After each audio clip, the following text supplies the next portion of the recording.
Alhamdulillahi Rabbil Alamin wa nusalli wa nusallim ala Muhammadin sallallahu alaihi wa ala alihi wa ashabihi wa tabi'in. Amma ba'd. Alhamdulillah, pada sesi yang kali ini saya nak berkongsi tentang sejenis hukum dalam Islam, yang mana Islam ni bukan menolak terus. Kalau kita kata akal kita ni, kita ada logik. Islam ni bukan menolak terus logik. Apa dia? Iaitu di dalam Islam kita ada dua jenis teks Al-Quran ataupun teks daripada Al-Quran dan juga Sunnah yang kita sebut, selalu orang sebut sebagai dalil tapi sebenarnya dalil ni benda yang besar, luas maksudnya. Yang kita maksudkan di sini adalah teks daripada Al-Quran dan juga As-Sunnah tu sendiri. Teks dia daripada teks Al-Quran dan As-Sunnah. Teks Al-Quran dan As-Sunnah ni dia terbahagi kepada dua cara yang kita boleh faham teks Al-Quran dan As-Sunnah. Yang pertama, dalam istilah usul fiqh dia panggil sebagai istilah nas. Yang kedua dipanggil dengan istilah yang bukan nas. Apa maksud nas dan juga bukan nas? Nas ni bukan maksud teks. Kalau kita belajar bahasa Arab, mungkin ada orang kata nasnya apa? Apa nasnya? Maksudnya apa teksnya? Tapi bukan. Dalam ilmu usul fiqh, nas ni maksudnya bukan teks. Nas ni maksudnya benda yang jelas, disebutkan di dalam Al-Quran ataupun dalam As-Sunnah. Benda yang jelas maksudnya benda yang tidak ada maksud lain, tidak ada kefahaman lain. Perkataan yang digunakan tu jelas membawa maksud satu sahaja. Tu dipanggil nas dalam istilah usulul fiqh. Contoh perkataan yang digunakan dalam Al-Quran ataupun dalam As-Sunnah yang bermaksud nas ataupun bermaksud jelas. Contohnya kalau menyebutkan perkataan-perkataan nombor. Contohlah kalau kita kata Allah Subhanahu Wa Taala menyuruh wanita yang kematian suaminya untuk berkabung ataupun beriddah selama 4 bulan 10 hari. Jadi 4 bulan 10 hari. Jelas sebut nombor di situ. Ada 4 bulan 10 hari. Ada sebut nombor. Bila disebut nombor dengan jelas saja, jadi tidak ada persoalan lain lah ataupun tidak ada pemahaman lain. Berapa lama orang yang kematian suami, perempuan yang kematian suami ni nak kena beriddah? Berapa lama? Tidak seperti bila Allah Subhanahu Wa Taala menyuruh perempuan yang diceraikan oleh suaminya untuk beriddah. Sebab dalam Al-Quran, walaupun dia datang daripada Al-Quran juga, Allah SWT kata perempuan yang diceraikan oleh suaminya dalam keadaan dia masih lagi boleh datang haid, maka dia kena beriddah sebanyak 3 quru'. Allah sebut perkataan quru'. Quru' ni maksudnya tempoh. Jadi quru' ni tempoh. Jadi tempoh tu tempoh apa? Tempoh tu boleh jadi maksud tempoh suci, boleh jadi tempoh haid. Jadi itu dipanggil bukan nas. Maksudnya bukan jelas, benda yang tidak jelas. Kalau jelas macam tadi, bila sebut 4 bulan 10 hari, jelas. Tak ada maksud yang difahami lain. Banyak sebenarnya dalam Al-Quran dan juga As-Sunnah yang menggunakan konsep nas ni. Tapi kalau biasanya, kalau kita bincang ni, biasanya kita selalu bincangkan daripada Al-Quran. Kenapa bincang daripada Al-Quran? Sebab hadis biasanya diriwayatkan dengan pelbagai versi riwayat. Berbeza dengan Al-Quran. Al-Quran ni dia ada cara baca je yang berbeza, yang kita sebut sebagai qiraat. Tapi perkataan yang digunakan dalam Al-Quran tu sama saja. Tulisan yang kita tengok, tulisan Al-Quran tu sama saja dalam mana-mana versi pun. Kalau kita buka di Al-Quran di Malaysia, ataupun buka Al-Quran di Brunei, ataupun buka Al-Quran di Arab Saudi, ataupun buka Al-Quran di Palestin, ataupun buka Al-Quran di mana-mana sahaja pun, Al-Quran tu sama saja, dia punya teks dia tu sama saja. Tapi hadis pula dia ada banyak versi, banyak manuskrip. Kalau kata manuskrip ni gunakan ada huruf alif, manuskrip ni tak ada huruf alif, macam itulah. Sebab hadis ni tidak sama seperti Al-Quran dari segi periwayatan dia tu. Macam mana diriwayatkan Al-Quran dengan macam mana diriwayatkan hadis tu tidak sama. Cuma yang kita bincangkan sekarang ni bukan isu tu. Yang kita nak sebutkan sekarang ni adalah benda yang tidak jelas. Bila Allah Subhanahu Taala memilih perkataan yang Allah SWT sendiri gunakan dalam Al-Quran, perkataan yang bukan nas ataupun perkataan yang tidak jelas. Maksudnya apa? Maksudnya Allah SWT dia maha tahu. Bila Allah maha tahu, perkataan tu tidak jelas. Allah tahu yang kita akan berbeza pendapat dalam kalangan manusia. Maksudnya ada manusia yang akan faham macam ni, ada manusia yang akan faham macam tu. Memang Allah SWT tahu. Dan Allah SWT juga tahu ada perkataan yang tidak ada masalah untuk difahami secara jelas. Sebab tu ada setengah-setengah ayat memang jelas maksud dia. Allah SWT gunakan perkataan tu jelas. Tidak ada perbezaan dalam kalangan orang yang membaca Al-Quran ataupun para ulama yang memahami Al-Quran, tak ada perbezaan. Jadi bila Allah SWT menggunakan kedua-dua jenis ni, kedua-dua cara ni, yang kata nas ataupun bukan nas ni, menunjukkan kata apa? Menunjukkan kata Allah mahu. Kenapa Allah buat tu? Hikmah dia adalah Allah mahu ada usaha dalam kalangan para ulama yang kita panggil sebagai ijtihad. Ijtihad ni maksudnya usaha bersungguh-sungguh untuk memahami apakah sebenarnya maksud yang dikehendaki oleh Allah Subhanahu Wa Taala, adakah ini ataupun itu. Walaupun kedua-duanya dari segi bahasa Arabnya dua-duanya betul, tapi Allah SWT memang mahu ada kedua-dua jenis tu. Jadi kita ambil contoh macam mana para ulama memahami contoh bila Allah SWT menggunakan kata suruhan, perkataan suruhan dalam Al-Quran. Bila Allah suruh, kalau kita ada orang yang lebih tinggi dari segi pangkatnya menyuruh kita yang rendah pangkatnya, senang bahasa mudahnya macam bos majikan suruh dia punya pekerja dia ataupun anak buah dia. Majikan suruh pekerja, bila bos suruh pekerja, bos kata kepada pekerja dengan menggunakan kata suruhan. Bos kata pergilah ke sana. Apa maksud pergilah tu? Maksudnya mesti pergi. Dia termasuk dalam skop kerja dia masuk dalam tugasan dia. Jadi bila bos suruh, kalau dia tak buat, dia boleh dipotong gaji ataupun dibuang kerja ataupun dikenakan tindakan tata tertib. Jadi bila Allah SWT menggunakan kata suruhan dalam Al-Quran, apa yang kita boleh faham? Adakah kata suruhan tu bermaksud wajib buat? Kalau kita tak buat, kita berdosa. Ataupun sunat buat. Kalau buat dapat pahala, tak buat pun tak apa. Ataupun harus buat. Jadi sedangkan Allah SWT menggunakan kata tu, perkataan tu kata suruhan. Jadi kalau kita ambil contoh, Allah SWT kata apabila kita telah bertahallul selepas daripada kita selesai buat mengerjakan haji ataupun umrah, ni kena belajarlah hukum haji umrah ni kan. Bila kita belajar hukum haji umrah, waktu tengah buat haji umrah tu kita akan masuk kepada situasi ihram. Waktu ihram kita tak boleh, kalau orang lelaki saya bagi contoh untuk lelaki. Orang lelaki tak boleh pakai pakaian yang berjahit, tak boleh tutup kepala. Orang lelaki tak boleh semua tak boleh cukur rambut, tak boleh potong rambut. Lepas tu tak boleh cabut pokok, tak boleh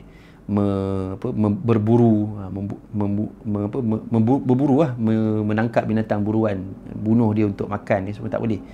Jadi kalau katakan orang yang sedang berihram tu dia buat salah satu daripada pantang larang tu, dia akan kenalah dia punya bayaran dia tu, denda dia tu. Tapi dalam Al-Quran Allah SWT ada satu ayat, Allah kata apa? A'udzubillahi minasyaitanirrajim. Wa idza halaltum fastadu. Apabila kamu telah bertahallul, maka berburulah. Berburulah ni kata suruhan. Adakah maksudnya bila kita tahallul, kalau orang yang belajar haji umrah ni kan, bila dia dah tahallul, maksud dia kena pergi cari binatang untuk buru, kena buruh binatang. Sebab Allah suruh. Sebab ni kata suruhan, Allah SWT guna kata suruhan. Jadi di situlah datangnya kita panggil bukan nas. Bila dia bukan nas, maksudnya ada ulama yang faham larangan suruhan selepas larangan. Apa maksud suruhan selepas larangan? Mula-mula kita larang, lepas tu kita kata buatlah. Contohlah saya bagi contoh dalam suasana manusia biasa. Saya cakap kat anak saya kata jangan buat benda lain sekarang. Jangan buat benda lain, baca buku je boleh. Sekarang ni boleh baca buku je. Mak ayah berdiri tepi ni.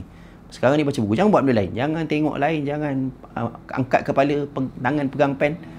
Jangan buat benda lain, baca buku je.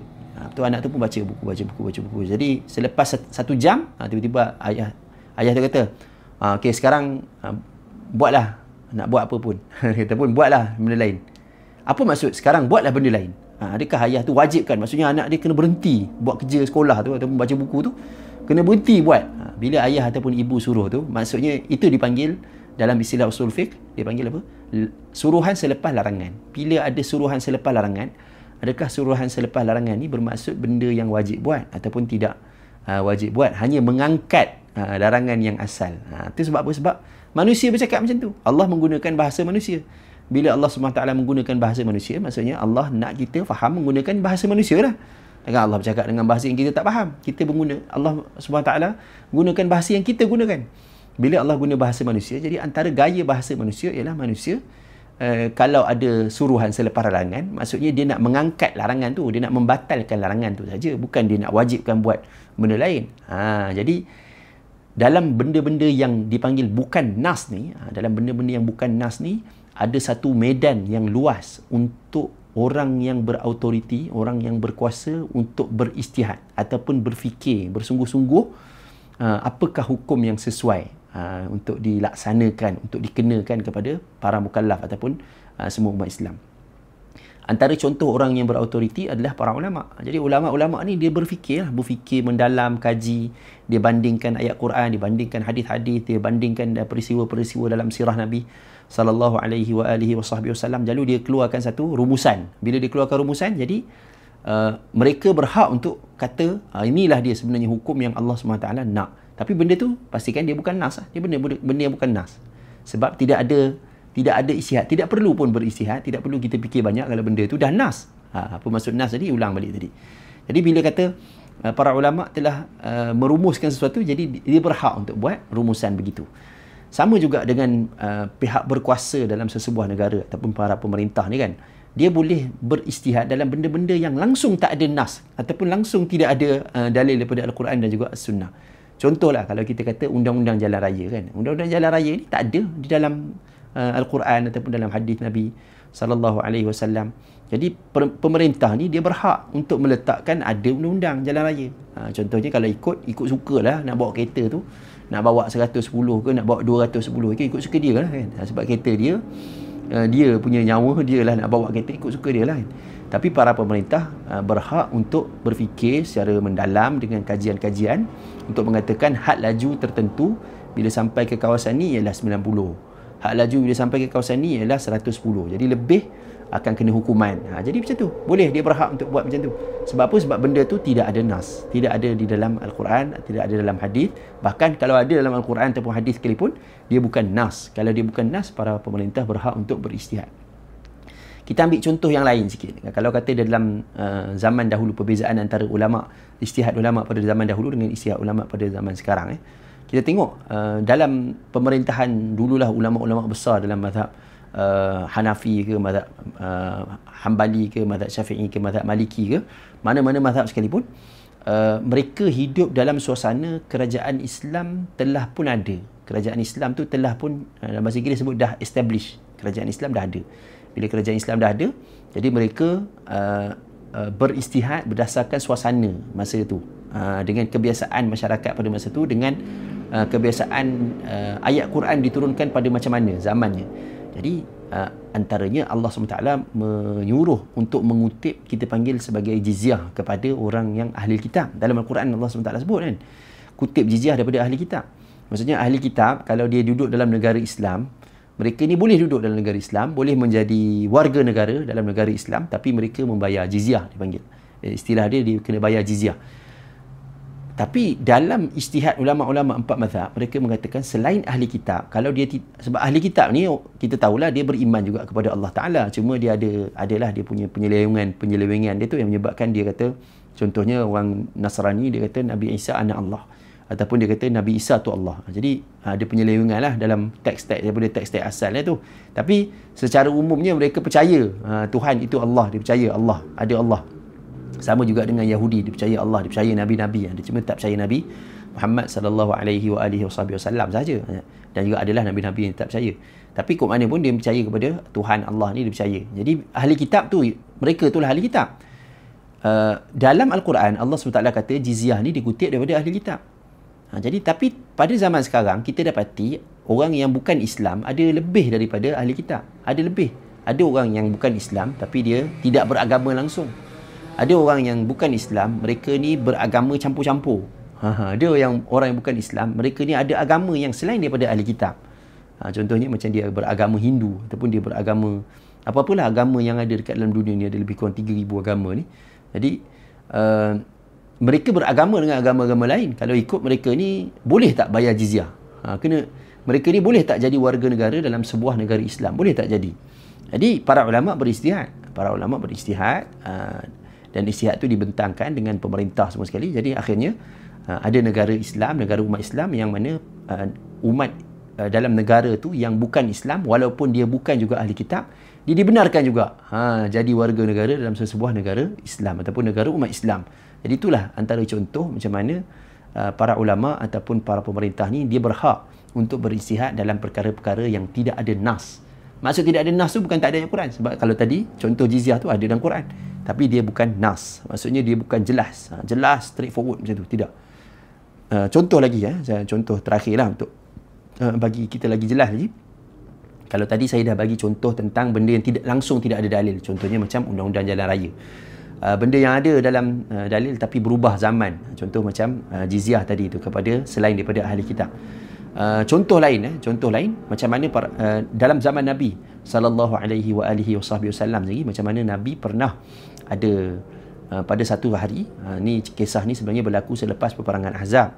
Selepas tamat peperangan Ahzab, Nabi SAW baliklah ke rumah dia. Bila peperangan Ahzab dah tamat, Nabi balik ke rumah dia. Baru saja Nabi nak menanggalkan pakaian besi Nabi ni, pakaian perang Nabi. Tiba-tiba Nabi dikejutkan oleh seorang malaikat lah. Malaikat datang ke rumah Nabi. Lalu malaikat tu kata kepada Nabi, ringkas ceritanya, malaikat tu kata, jangan buka lagi baju besi, kita kena serang Yahudi daripada Bani Quraidah. Yahudi Bani Quraidah ni telah belut dalam kisah perang Ahzab tu. Yahudi Bani Quraidah ni telah membelut negara Islam. Jadi malaikat kata kita serang sana pula. Lepas tu Nabi SAW pun panggil sahabat-sahabat semua pergi ke perkampungan Bani Quraidah untuk menyerang perkampungan Bani Quraidah. Cara Nabi panggil tu macam mana? Nabi kata apa? Siapa yang mendengar, siapa yang taat, maksudnya taat kepada Allah, taat kepada Rasulullah sallallahu alaihi wasallam, maka janganlah solat asar kecuali di perkampungan Bani Quraidah. Maksudnya kena gerak sekarang. Sebab suasana masa tu lepas Zuhur lebih kurang macam tu masa dia tu. Jadi Nabi kata jangan solat asar kecuali di sana. Solat asar hanya di sana saja. Di sahabat-sahabat pun bergegaslah pakai balik baju besi semua, pergilah ke perkampungan Bani Quraidah. Cuma dalam perjalanan ada sahabat-sahabat yang cedera masa peperangan Ahzab. Ada sahabat-sahabat yang tak ada kenderaan, ada sahabat-sahabat yang ada kenderaan. Jadi ada sahabat yang sampai ke Bani Quraidah dan bolehlah solat asar kat sana. Ada sahabat-sahabat yang tak sempat sampai ke sana untuk solat asar, tapi waktu asar dah masuk. Ada sahabat-sahabat yang dia dah boleh agak, dia dah boleh kita jangka kata waktu asar akan habis. Kalau kita sampai sana ni dah maghrib dah. Jadi macam mana nak buat? Jadi di situlah ada perbezaan pendapat dalam kalangan para sahabat sendiri dalam peristiwa ni sendiri. Sahabat-sahabat ada yang kata kita kena berhenti dulu solat asar walaupun tak sampai lagi ke Bani Quraidah, ke perkampungan Bani Quraidah. Ada sahabat kata tak boleh, kita kena solat asar di sana. Ada sahabat yang kata tak, maksudnya kita kena cepat pergi ke sana kan. Kalau kita dah cepat sampai mana tak apalah. Jadi ceritanya selepas selesailah peristiwa di Bani Quraidah semua dah habis, sahabat-sahabat semua menceritakan, membentangkan dia punya solat dia tu, waktu solat dia tu kepada Nabi sallallahu alaihi wasallam. Ada yang solat dalam perjalanan, ada yang solat dekat Bani Quraidah kan. Jadi adakah Nabi mengingkari? Jawapannya Nabi tidak mengingkari mana-mana pun. Nabi tidak mengatakan sahabat yang solat dalam perjalanan tu lawan perintah Nabi. Sebab dalam perjalanan kalau ikut secara literalnya, dia tak solat di Bani Quraidah, dia solat dalam perjalanan, solat on the way. Adakah Nabi marah? Nabi tak marah. Nabi tak kata apa pun. Nabi SAW juga tak marah kepada sahabat-sahabat yang solat lewat. Mungkin ada sahabat yang sampai ke Bani Quraidah tu lewat. Waktu asar dah masuk lama, dia baru sampai. Tapi Nabi ada marah dia tak? Kata kenapa solat lewat? Tak. Jadi menunjukkan kata apa? Nabi SAW juga menggunakan perkataan-perkataan yang boleh difahami dengan pelbagai maksud. Jadi apa? Ada ulama yang kata maksud Nabi SAW suruh cakap macam tu, jangan solat asar kecuali di Bani Quraidah, adalah nak menyuruh bersegera, cepat. Jadi siapa yang bersegera, siapa yang cepat, dia telah melaksanakan arahan Nabi SAW. Tapi ada ulama kata tidak, maksudnya adalah kena solat asar lah di sana. Jadi tak ada masalah. Mana-mana pendapat pun tidak disalahkan oleh Nabi SAW. Semuanya sebab apa? Sebab cara bercakap tu. Cara bercakap tu bukan nas ataupun hadis tadi tu ataupun sunnah tadi tu. Hadis Nabi SAW tu bukan nas ataupun bukan jelas. Bila dia jelas, tak ada siapa-siapa yang akan berbeza apa maksudnya. Tapi kalau dia tidak jelas macam tadi, ada sahabat yang faham macam ni, ada sahabat yang macam faham macam tu. Jadi disebabkan tu ada dua pendapat. Jadi itulah contoh 3 contoh saya bawakan macam mana Islam ni tidaklah menafikan akal langsung. Tidak. Islam ni dia meraihkan juga penggunaan akal. Dan Islam juga meraihkan penggunaan akal walaupun dalam dalil-dalil daripada Al-Quran ataupun dalil-dalil daripada As-Sunnah, berdasarkan kepada kaedah-kaedah yang betul lah. Jangan buat kaedah sendiri, jangan buat ikut suka, tapi berdasarkan kaedah-kaedah yang betul, yang konsisten, datang daripada rumusan-rumusan yang dibuat oleh para ulama yang telah mengkaji keseluruhan ataupun hampir keseluruhan teks-teks yang ada datang daripada generasi terdahulu. Jadi itulah perkongsian saya pada malam ni. Wallahu alam. أقول قولي هذا وأستغفر الله العظيم لي ولكم. السلام عليكم ورحمة الله وبركاته.